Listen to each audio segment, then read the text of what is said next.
자리에 앉으셔서 하나님의 말씀을 보겠습니다. 신약성경 마태복음 13장 44절 말씀입니다.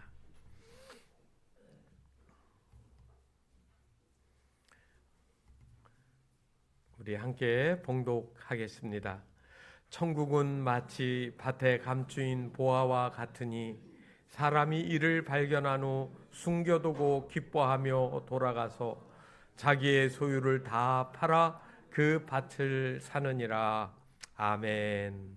이제 하엘 찬양단의 찬양이 있습니다.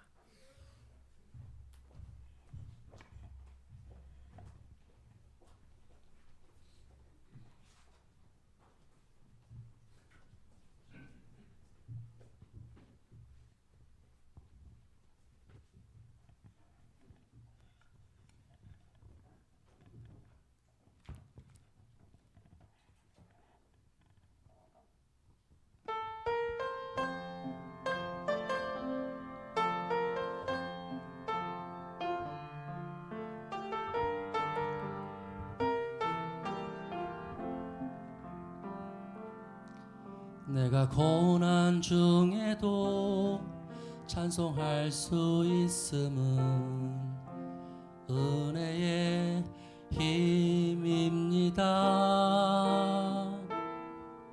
내가 실패했어도 감사할 수 있음은 은혜의 힘입니다.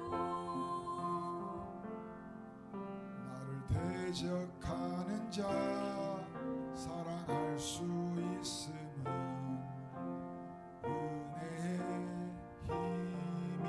힘입니다. 내게 고통 주는 자 품어줄 수 있음은 은혜의 힘입니다.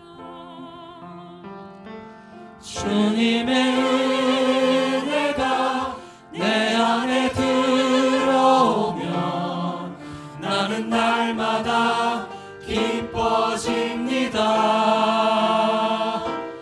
은혜 위에 은혜가 더하여 질수록 오직 주님만 바라봅니다.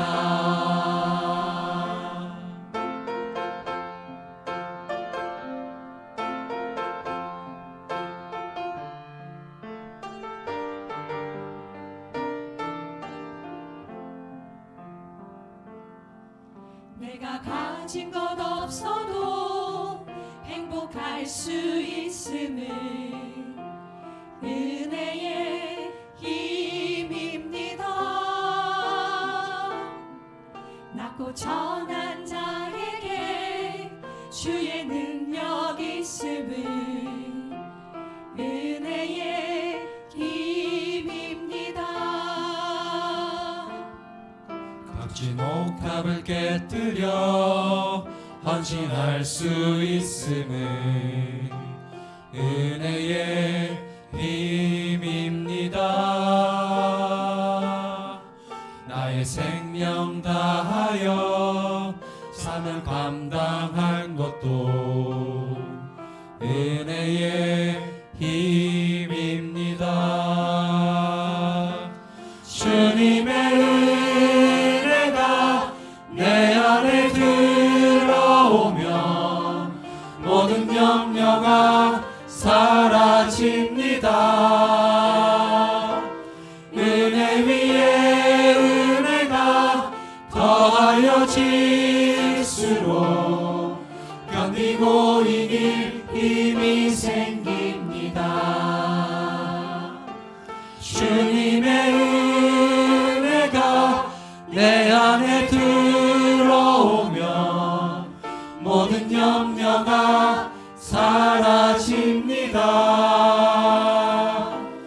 은혜 위에 은혜가 더하여 질수록 견디고 이길 힘이 생깁니다.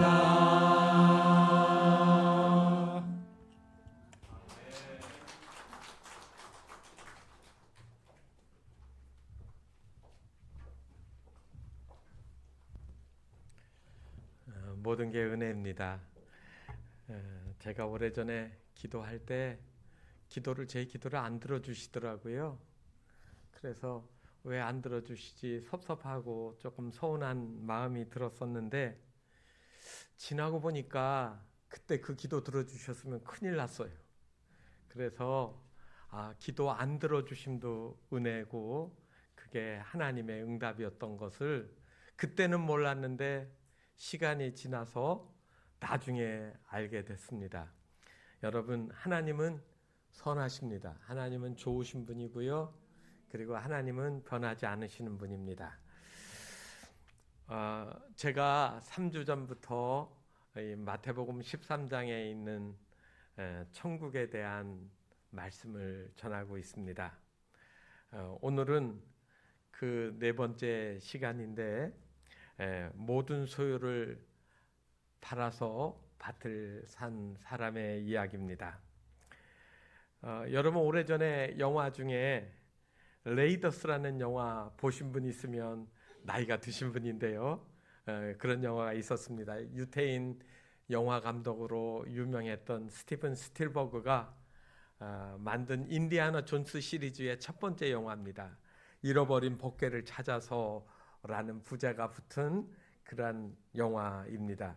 고고학자이고 모험가인 헨리 인디아나가 나치 독일이 신비스러운 힘을 가지고 있다고 하는 언약궤를 차지하려고 한다는 이야기를 듣고 이제 그것을 가로막으려고, 그리고 이 언약궤를 찾으려고 나가는 그러한 영화 스토리입니다. 온갖 어려움이 생기죠. 그리고 모험이 있고, 그리고 아찔한 장면들이 연속이 돼서 인디아나 시리즈 영화는 정말 제가 본 영화 중에 재미있는 영화였습니다. 독특한 모자 쓰고 채찍을 휘두르며 적들과 싸우는 그 인디아나 존스의 모습, 강렬한 인상이 긴 세월이 지나도 여전히 남아 있습니다. 사람들은 살면서 누구나 보물을 찾으려고 혈안이 되어 있습니다. 직장의 보물, 그 다음에 가정의 보물, 그 다음에 삶에서 내가 소유해야만이 행복하다고 하는 그 보물을 찾으려고 하는 거죠. 그런데 오늘 이 성경의 말씀에 보면 이 보물을 발견한 한 농부의 이야기가 나옵니다. 이 마태복음 13장에 나오는 7가지 천국의 비유 중에 다 한결같이 천국은이라는 말로 그렇게 설명을 합니다. 천국이라는 말이 마태복음에는 34번 써져 있습니다. 그런데 누가복음이나 마가복음에서는 이 말을 천국이라고 안 하고 하나님의 나라 이렇게 썼습니다. 마태복음에서 천국이라고 하면 그건 무슨 말이죠? 하늘 천자고 나라 국자예요. 그러니까 하늘 나라예요. 왜 이렇게 썼느냐면 마태복음은 유대인들이 알아듣게 쓴 복음서입니다.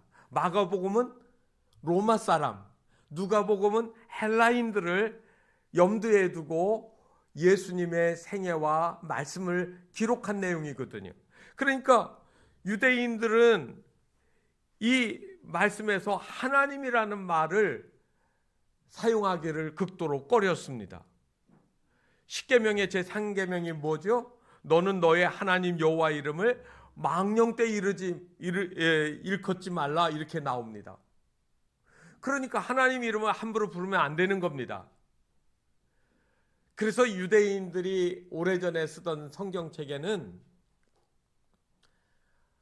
자음으로만 된 성경이 있고 자음과 모음이 있는 성경책이 있습니다. 그런데 공통적으로 그들은 하나님이라는 이름, 여러분들이 요즘에 성경 읽을 때 여호와라고 부르는 이름이 있습니다. 그거를 쓸 때는 자음만 있고 모음이 없어요. 그러니까 읽는 법을 몰라요.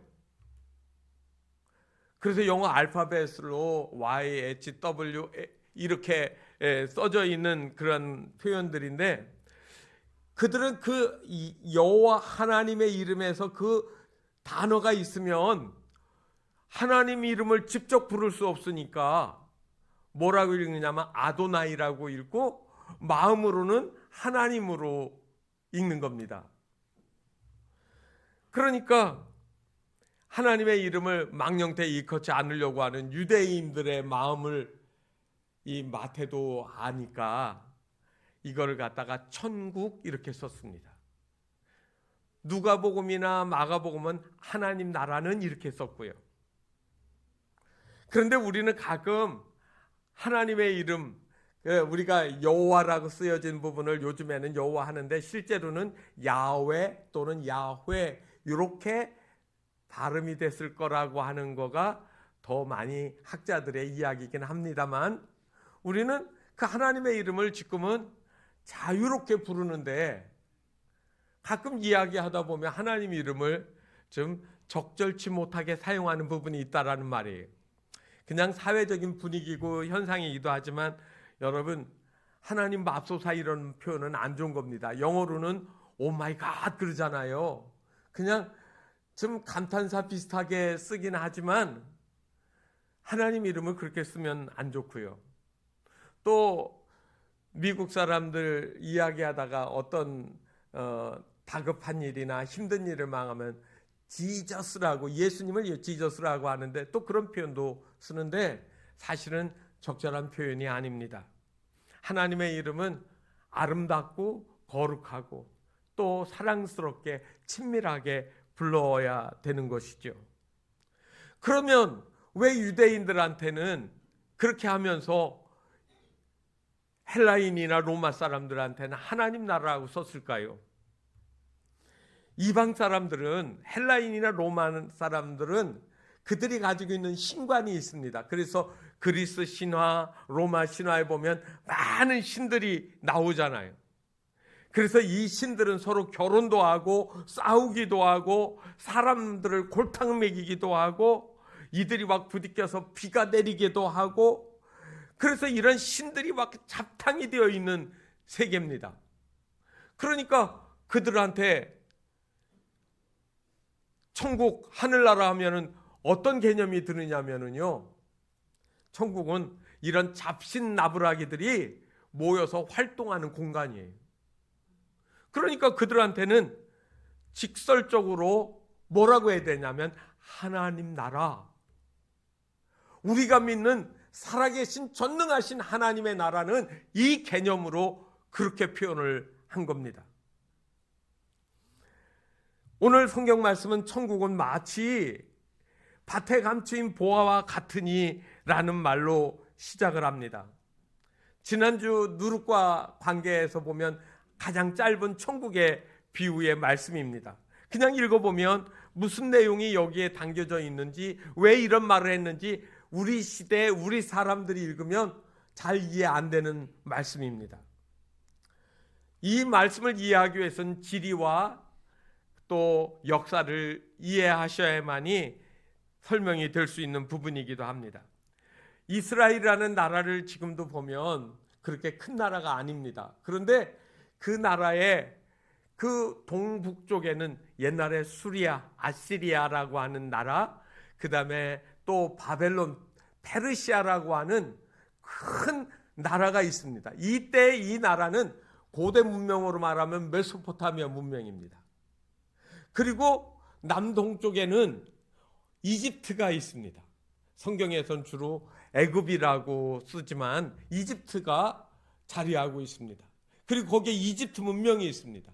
그 틈바구니에 있는 나라가 바로 팔레스타인이라고 하는 그 땅덩어리에 이스라엘이 존재하는 겁니다. 그래서 이 두 문명이 충돌하고 전쟁이 일어나면 이집트가 강하면 치고 올라가고 또 페르시아가 강하면 또 쳐 내려오는 겁니다. 서로 싸우고 지나가고 하다 보니까 중간에서 전쟁도 일어나고요. 그들이 또 일시적으로 지배하면 약탈만 뿐만 아니라 그들이 믿던 신, 그들의 종교를 그들에게도 강요하고 그들의 마음속에 우상을 뿌려놓고 가기도 합니다.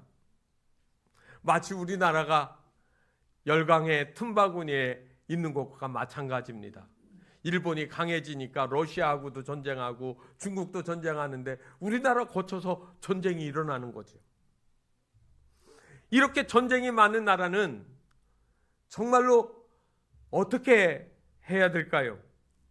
그 사람들도 우리나라도 인사할 때 안녕하세요 하는데 이스라엘 사람들은 인사가 샬롬입니다. 샬롬, 평화, 영어로 피스라는 말인데 그냥 싸움이 없는 상태가 아니라 매일같이 불안하고 염려하고 흔들리지만 나를 붙잡고 있는 진정한 요동치지 않는, 환경에 지배되지 않는 평안이 당신에게 있기를 바랍니다라고 하는 그러한 인사를 하는 겁니다. 자, 실제적으로 이 땅에 사는 사람들이 전쟁이 일어나면 어떻게 할까요? 오늘날처럼 여러분 은행이 금고가 있고 돈을 가상화폐로 두고 뭐 이러는 시대가 아니지 않습니까? 그리고 은행도 없습니다. 그러니까 옛날에는 비싼 물건을 소지하는 거예요. 향유 옥합의 이야기도 300데나리온이나 더 되는 향유를 깨트렸다라고 하지만 그거는 마리아의 자기 노후 그리고 자기 미래를 담아놨던 그 옥합을 깨트렸다라는 이야기거든요. 작은 거 안에 아주 값비싼 거가 담겨져 있는 겁니다. 그러니까 이스라엘 사람들 전쟁이 일어나면 그들이 비축해 뒀던 금, 은, 보화 이런 것들을 가지고 있었는데 그거 가지고 다닐 수가 없어요. 무겁거든요. 그리고 가지고 다니다 누가 가지고 있는 걸 알면 어떻게 하겠습니까? 사람들이 죽이고 그걸 뺏어갈 수도 있습니다. 그러니까 전쟁이 일어나면 어떻게 해요? 그것들을 밤중에 몰래 가지고 가서 자기만 아는 밭이나 나무 밑에 또는 돌이나 어떤 그런 상징적인 거를 마음에 두고 거기에다가 구덩이를 파고 항아리나 상자에다가 보물을 넣고 다 흙을 덮어서 그렇게 해놓고 전쟁이 끝나면 다시 돌아와서 찾으면 되니까 그렇게 하고 전쟁 때문에 피난을 가는 겁니다. 그런데 생각처럼 전쟁이 빨리 안 끝나고 긴 세월이 지나가는, 그리고 피난 간 곳에서 병들어 죽기도 하고 그리고 돌아올 수 없는 형편이 되어집니다. 세월이 지나면 주인도 바뀌고 그 주인이 누군지, 보물의 주인이 누군지 아무도 모르는 상황이 되는 것이죠. 그때 시간이 흘러서 그러한 환경에 처했을 때 그 밭을 빌려서 농사를 짓는 소작농이 있었습니다. 이 가난한 농부는 그날도 밭을 갈고 있는데 쟁기에서 뭐가 긁히는 소리가 납니다. 그래서 돌인 줄 알고 땅을 파고 그거를 빼려고 하다 보니까 조그만 항아리가 보이고 그리고 그 뚜껑을 열어보니까 거기에 보물이 가득 담겨 있는 겁니다. 농부가 밭을 갈면서 발견한 그 보물은 요즘 말로 하면 200억이 넘는 막대한 보물이 담겨 있다고 생각해 보세요. 이 사람 마음이 어땠을까요? 그는 서둘러서 뚜껑을 덮고 흙을 덮었습니다. 그리고 그 밭의 시세를 따지면 요즘 돈으로 200만 원이면 살 수 있는 허름한 밭이에요. 이 종은, 이 농부는 이 보화가 묻힌 이 밭을 어떻게 할까 생각합니다. 옛날에는 그 밭의 주인 거지만 밭에 그 보물을 발견하면 반씩 나누는 것이 유대인의 법칙이었습니다. 그런데 이 사람은 자기의 생각에 이거를 자기가 사면 나누지 않고 다 자기 것이 되는 거예요. 그래서 그는 이 보화가 묻힌 밭을 사람들에게 말하지 않고 가족에게도 말하지 않고 그 200만 원에 그 밭을 사기로 주인과 합의를 하고 돈을 만들기 시작을 합니다. 워낙 가난한 사람인지라 가지고 있는 재물을 파는 겁니다. 재산 별 볼 일 없는 거, 요즘 말로 하면 냉장고, 세탁기, 심지어 아이들 장난감까지 다 팔아가지고 200만 원을 만들어야 되는 겁니다. 그래서 이거를 팔기 시작하니까 아이들이 아빠 내 장난감 팔면 안 된다고 막 울어요. 아내는 냉장고 팔면 어떻게 하느냐고 난리를 쳐요. 그렇지만 이 사람은 아무 소리 하지 않고 파는 겁니다. 동네 사람들이 미쳤다고 손가락질도 합니다. 다른 사람이 볼 때는 이 농부가 제정신이 아닌 거예요. 그런데 이 농부의 마음속에는 뭐가 있습니까? 그 밭을 사기만 하면 거기에 뭐가 있어요? 보화가 있는 거예요. 그동안 내가 살기 힘들어서 고통받았던 모든 것들이 다 끝이 나고 나에게도 삶이 달라질 수 있는, 변화되어지는 그러한 시기가 온다라고 하는 그 꿈이 그 사람 마음속에 있는 겁니다. 실제로 그러한 일들이 간혹씩 있었기 때문에 예수님이 이 비유의 말씀을 할 때 사람들의 마음은 그 말에 고개를 끄덕였을 겁니다. 그런데 왜 예수님이 하필이면 그 스토리, 밭에 감추인 보화의 이야기를 하셨을까요? 질문이 있습니다. 왜 천국 보화는 감추어졌을까 하는 이야기입니다. 예수님이 말씀하신 의도는 그겁니다. 사람들 마음속에 죄로 인하여서 하나님의 나라를 보지도 못하고 듣지도 못하는 이 답답한 것을 말씀하시는 거예요. 제가 이 말씀을 처음 시작할 때 복 있는 사람과 복 없는 사람을 이야기를 했습니다. 여러분 13장 16절에 보면 그러나 너희 눈은 봄으로 너희 귀는 들음으로 복이 있도다 그랬거든요. 여러분 눈 가지고 볼 수 있는 것은 시각적인 거지만 하나님의 나라는 이 육신의 눈 가지고 볼 수가 없어요. 영적인 눈이 떼어져야 됩니다. 여러분들의 귀는 TV 소리, 라디오 소리를 들을 수 있고 사람의 소리는 듣지만 하늘의 소리는 영적인 귀가 열려져야 되는 거예요. 그러니까 예수님께서 오셔가지고 내가 하늘로부터 온 하나님의 아들이라고 기적을 행하시고 능력을 행하셔도 그 사람들이 듣지 아니하고 오히려 거역하는 이 모습을 보면서 보지도 못하고 듣지도 못하는 사람, 복 없는 사람, 이 행하는 일을 보고 믿는 사람들은, 그리고 깨닫는 사람은 복 있는 사람, 이렇게 말씀하신 거죠. 그렇습니다. 마태복음 11장 25절에 예수님께서 이미 이런 말씀을 하셨습니다. 이것을 지혜롭고 슬기 있는 자들에게는 숨기시고 어린아이들에게는 나타내심을 감사하나이다. 어른들은요, 공부를 많이 한 사람들은 선입견이 있어요. 경험한 것들을 의지를 해요. 그런데 어린아이들은 얘기한 거를 고지 그대로 그냥 쉽게 받아들여요. 그리고 어린아이들은 꿈이 많아요. 얘기하면 상상의 나래를 펴거든요. 그래서 마치 눈에는 보이지 않고 손에는 잡힌 것이 없어도 그것들을 마음속에 그린단 말이에요. 여러분, 세상 사람들은 마음에 많은 것을 안다고 하지만 그 많은 것들, 자기들의 선입견 때문에 예수님이 하나님의 아들로 오셨음에도 불구하고 그 사실을 믿지 않았다는 겁니다.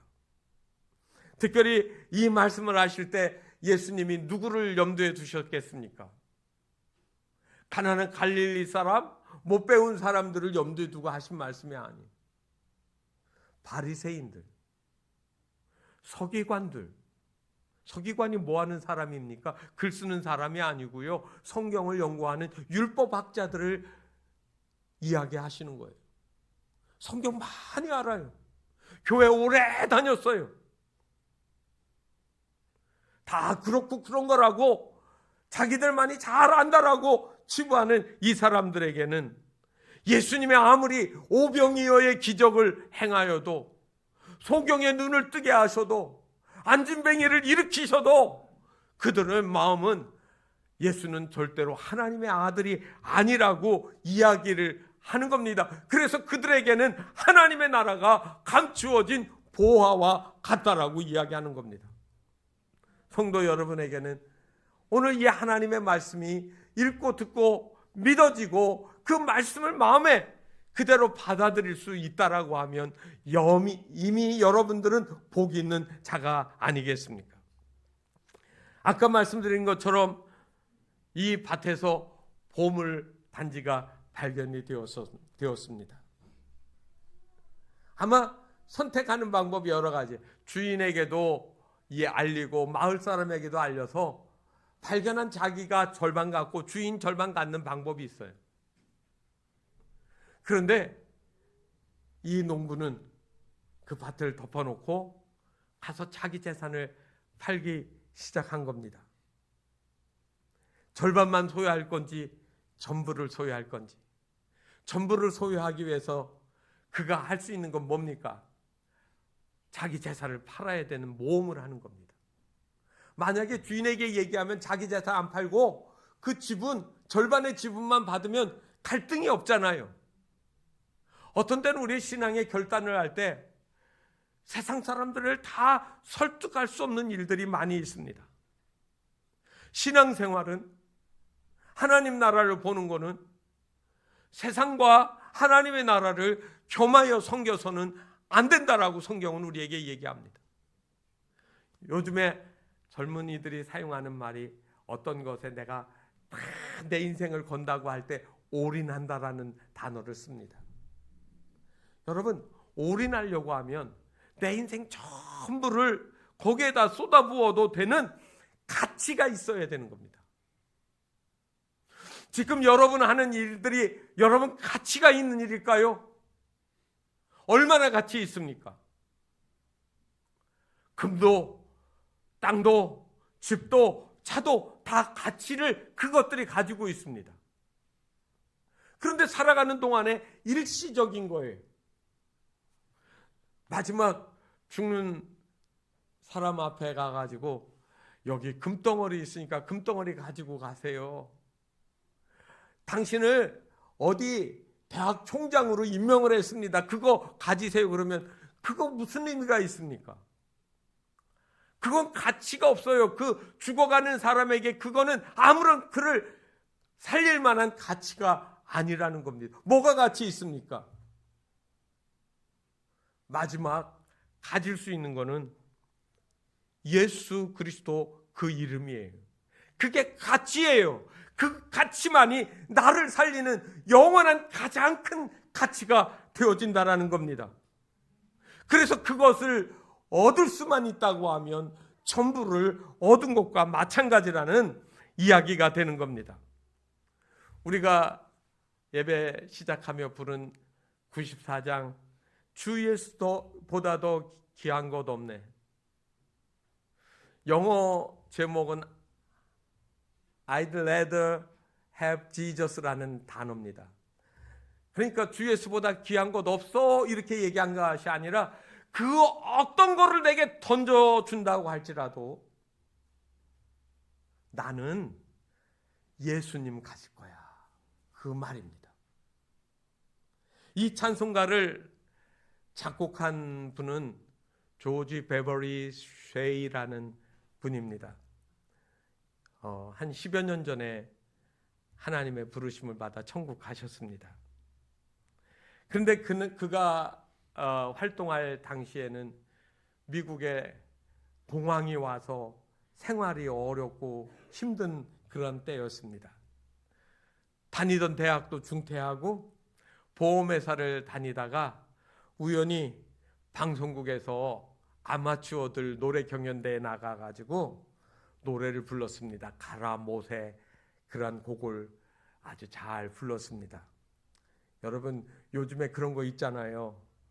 아메리카 갓 탤런트 해가지고 재능 있는 사람을 선물하는 건데 영국에서도 브리튼 갓 탤런트 해가지고 수잔 보일이라는 아주 촌스럽고 투박하게 생긴 여성이 나와서 사람들이 다 웃어요. 그런데 그녀가 노래를 부르기 시작했습니다. I Dream the Dream 이라는 그 레미제라블 뮤지컬 영화의 곡을 하나를 불렀는데 순식간에 장내가 조용해지고, 그리고 사람들을 감동시켜서 일약 스타가 되고 가수가 되는 그러한 것들이죠. 마치 이 조지 베버리 쉐이라는 이분이 그러한 사람들에게, TV가 없는 그 시대에 노래를 들은 사람들에게 감동을 줬습니다. 방송국에 사람들이 전화를 합니다. 그 사람 노래를 또 듣고 싶다고 빗발치게 전화가 방송국에 옵니다. 그래서 MBC 방송국에서 조지 베버리 쉐이한테 연락이 왔습니다. 당신 우리 방송국의 전속 가수로 일하면 좋겠다, 오라고 제안을 했습니다. 너무 기뻐가지고, 그 당시 직업도 없고 살기도 어려운 시대 때 방송국의 가수가 돼서 안정적인 직업이 있고 인기가 있다고 하니까 얼마나 좋겠어요. 그리고 어머니 제가 방송국에 이제 가수가 돼서 이제 우리 사는데 어려움이 해결됐어요라고 기뻐하면서 얘기하는데, 어머니가 기뻐하지 않아요. 어머니가 왜 기뻐하지 않을까? 이 아들이 걱정하는데 어머니가 그날 밤 기도하고 그 사랑하는 아들의 책상 위에다가 조그만 종이 쪽지를 하나 올려놨습니다. 리어 페너버그가 쓴 기도시 내용인데, 그거 적은 것을 아들의 책상 위에다 올려놨습니다. 주 예수보다 더 귀한 곳 없네라고 하는 그 시입니다. 저녁 늦게 들어와서 자기 책상에 있는 그 시를 읽던 조지 베버리 쉐이의 눈에서 눈물이 흘렀습니다. 자기의 성공과 출세, 그것보다 주 예수 그리스도가 더 소중하다라고 하는 그것을 마음에 두었습니다. 그리고 어머니, 제가 제 재능, 제 노래를 하나님을 위하여 하나님을 영광스럽게 하는 일에 쓰겠습니다라고 이야기를 하고, 그날 밤에 그 시에다가 곡을 붙여서 피아노를 치면서 완성한 곡이 바로 주 예수보다도 귀한 것이 없네. 정말로 귀한 노래가 우리가 부르고 있는 겁니다. 1983년 네덜란드 암스테르담에서 대전도 집회가 있을 때 수많은 사람 앞에서 이 조지 베버리 쉐이가 노래를 불렀습니다. 본래 빌리 그레엄 목사님이 전도 집회할 때마다 그 앞에 먼저 나가서 찬송을 불러서 많은 사람들의 마음을 감동을 주고 설교를 하시곤 했는데, 그날도 그렇게 했습니다. 수많은 사람들이 기립하여 박수를 치고, 그리고 아름다운 찬양을 감사를 했습니다. 그때 노래를 마친 이 조지 베버리 쉐이가 많은 사람한테 한 말이 이 말입니다. 감사합니다.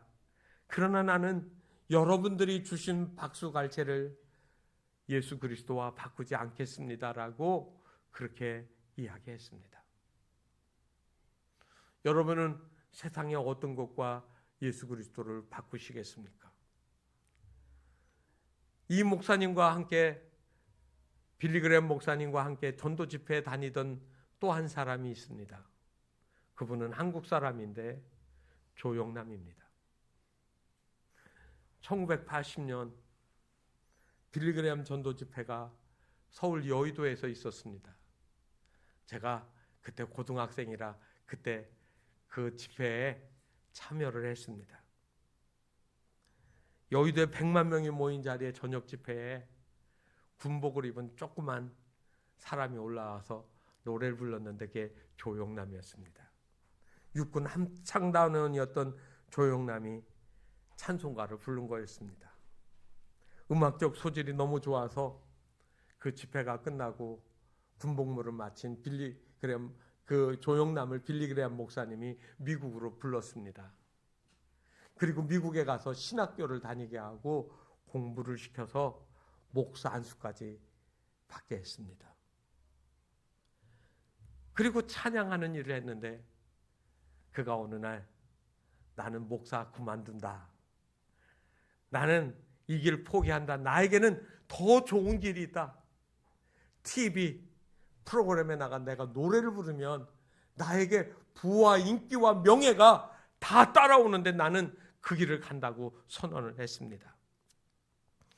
그리고 그는 실제로 그렇게 살았습니다. 그가 여러 권의 책을 썼는데 책 제목에 이런 게 있습니다. 예수의 삿밭을 잡다. 여러분 씨름할 때 삿밭줄 잡는다고 하잖아요. 예수의 삿발을 잡다라는 책을 썼어요. 그 책 내용 중에 이런 내용이 나옵니다. 예수만이 우리를 구원시켜 준다고 믿고 사는 사람들이 있지만 저는 그걸 믿지 않습니다. 유교의 공자나 불교의 부처도 우리를 천국으로 데려갈 수 있는 길이 있지 않을까요? 그런 의미에선 제가 천국으로 가는 길을 넓힌 게 아닙니까? 라고 썼습니다. 천국 가는 길이 자기 때문에 넓어졌다라고 너스레를 떨었습니다. 그는 천국의 보화를 발견하지 못한 사람입니다. 그는 하나님의 나라가 예수 말고도 갈 수 있는 길이라고 생각했을지 모르지만 예수님은 그 눈이 닫혔고 귀가 막혀서 하나님의 나라를 듣지도 보고 보지도 못하고 듣지도 못하였다라고 이야기를 합니다. 시장에서 물건을 살 때 우리가 돈을 주고 사는데 값을 매겨서 삽니다. 대등한 가치로 대가를 치르고 막 교환하는 겁니다. 그런데 천국은 그 어느 것을 주고도 그렇게 살 만한 가치가 없습니다. 어떤 것도 아무리 소유가 많아도 우리가 그거를 살 수 있는 방법이 없습니다. 그런데 다행히 돈이 아닌 오직 예수 그리스도를 나의 구주로 믿는 사람들에게 그 하나님의 나라가 발견되어지는 거예요. 어렸을 때 부르던 찬양이 있습니다. 돈으로도 못 가요, 하나님 나라.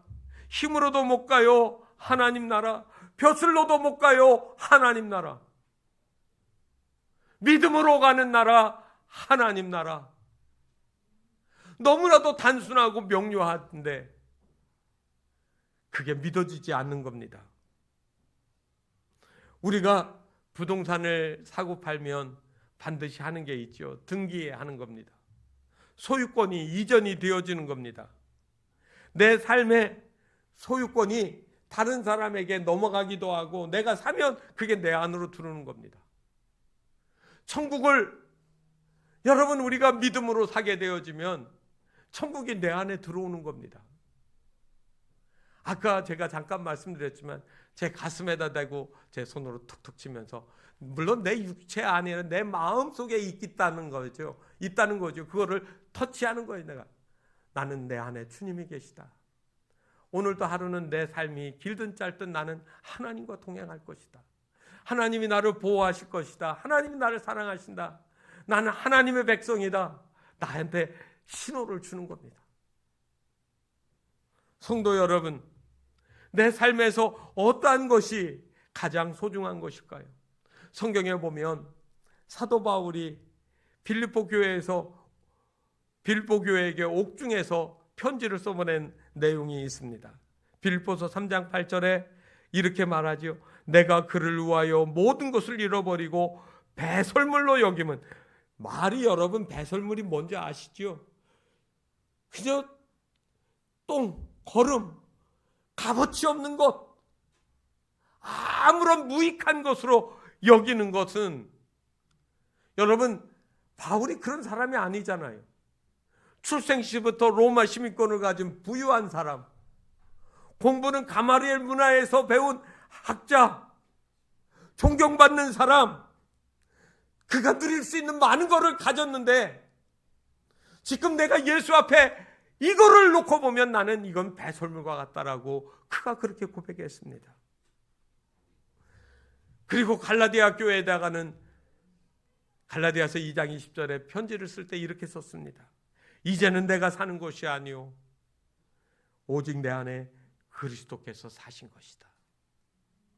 여러분, 보화를 발견하면 그 보화가 내 인생을 다르게 만들어 놓습니다. 정말로 중요한 거는 보이는 것이 아니라 보이지 않는 것입니다. 매일 숨 쉬는 것도 눈에 보이지 않지만 이거는 생명입니다. 그런데 이 공기보다 더 중요한 거는 내 영혼을 살리시는 예수 그리스도가 내 보호합니다. 그래서 천국은 밭에 감춘 보물과 같다. 여러분, 이 예수 그리스도를 내 인생에서 발견할 수 있는 사람, 그 사람은 복된 사람, 행복한 사람 아니겠습니까? 이 시간 우리가 그 예수님을 찬양하고 기도할 수 있기를 바랍니다. 예수 가장 귀한 그 이름, 예수 언제나 기도 들으사 나의 손 잡아주시는 가장 귀한 그 이름, 그 이름을 우리가 소유할 수 있기를 바랍니다. 예수 가장 귀한 그 이름, 예수 언제나 기도 들으사 오 예수 나의 손 잡아주시는 가장 귀한 그 이름, 예수 찬양하기 원하네. 예수 전과 나중 되시는 오 예수 날 위해 고통 당하신 가장 귀한 그 이름, 예수 왕의 왕이 되신 주 예수 당신의 끝없는 사랑 오 예수 목소리 높여 찬양해 가장 귀한 그 이름. 여러분에게는 이 시간 가장 귀한 그 예수 그 이름이 보물이신가요? 아직도 그 예수 그리스도가 내 생의 영원한 날 하나님 나라에 갈 때까지 날 지키시고 지금부터 내 삶을 인도하시고 다스리시고 통치하시는 주님으로 믿으시고 받아들이시는가요? 오 주님, 밭에 감친 보화와 같이 소중한 그 예수 그 이름, 하나님의 아들 독생자 예수 그리스도를 이 시간 내 마음속에 영접하고 그 주님이 다스리시고 통치하는 내 삶이 되게 해달라고 이 시간 함께 기도하지 않으시겠습니까? 이 시간 마음을 열어서 주님, 제가 그 보화를 놓치지 않게 해주시고 그리고 내 사랑하는 가족들, 내 형제들, 내 이웃들에게도 이 보화를 전해줄 수 있게 해달라고 같은 마음으로 같이 이 시간 기도하겠습니다. 오 자비롭고 은혜로우신 하나님, 내 삶에 하나님 너무나도 많고 많은 것들이 소중하고 보물이라고 생각했는데 정말 이 가장 귀한 예수 그 이름, 이 그 이름 예수 그리스도의 이름을 저희들이 존귀하게 여기고 사랑하고 섬기며 살아가는 저희들 되게 하여 주시기를 원합니다. 그 이름 예수 이름 때문에 우리가 살아가는 의미가 있고 그 은혜가 있었기 때문에 오늘 우리가 여기 있는 것을 알게 하여 주시옵소서. 아직도 그 예수 이름을 부르지 못하고 내 삶의 구주로 영접하지 못한 이들에게 구원의 기쁨, 그 생명의 즐거움을 다시 회복시켜 주시옵소서. 그리하여 우리가 마지막 이 생명이 다하는 날 하나님의 영광스러운 그 나라에 한 사람도 빼놓지 아니하고 다 기꺼이 즐겁게 들어갈 수 있도록 우리 하나님 은혜를 베풀어 주시옵소서. 성도들의 심령에 하나님 매일 매순간 주님이 주인 되어 주시고 주관하시고 다스리시고 은혜를 더하여 주시옵소서. 그리하여 우리의 삶의 마지막 순간까지 주님 안에서 살아가는 이 기쁨이 넘치게 하여 주시옵소서. 우리 주 예수 그리스도의 이름으로 간절히 기도하옵나이다. 아멘.